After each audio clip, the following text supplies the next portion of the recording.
7 দিনের রেকর্ড পরিমাণ আয় করলো সাকিবের বরবাদ সিনেমা। এবারের ঈদে প্রেক্ষাগৃহে মুক্তি পেয়েছে সাকিব খানের বরবাদ সিনেমা। মেহেদী হাসান হৃদয় পরিচালিত এই সিনেমা মুক্তির প্রথম দিন থেকে চুটে ব্যবসা করে এসছে। সিঙ্গেল স্ক্রিন থেকে মাল্টিপ্লেক্সের দর্শকরা কিন্তু বরবাদ দেখতে হুমড়ি খেয়ে পড়েছে। এমন অবস্থায় স্বাভাবিকভাবে প্রশ্ন ছিল, বিগ বাজেটের এই সিনেমা এখন পর্যন্ত কত আয় করেছে?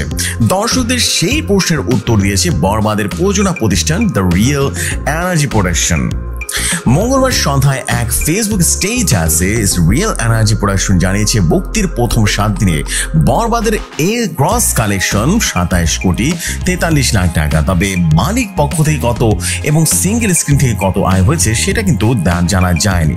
সবগুলো মিলিয়ে সাকিবের সিনেমার প্রথম সপ্তাহের আয় 27 কোটি টাকা, যেটা দেশের সিনেমা ইন্ডাস্ট্রির রেকর্ড পরিণাম বলা যেতে পারে।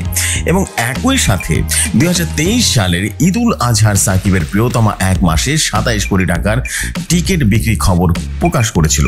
মাত্র 7 দিনেই বরবাদ সেই সাফল্যে পৌঁছে গেল। সেই হিসেবে বরবাদ ইতিমধ্যে ব্লকবাস্টার সিনেমার খেতাব পেল।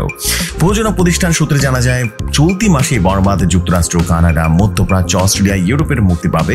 সেই হিসেবে এই আয়ের পরিণাম রীতিমতো 50 কোটি ছাড়িয়ে যেতে পারে।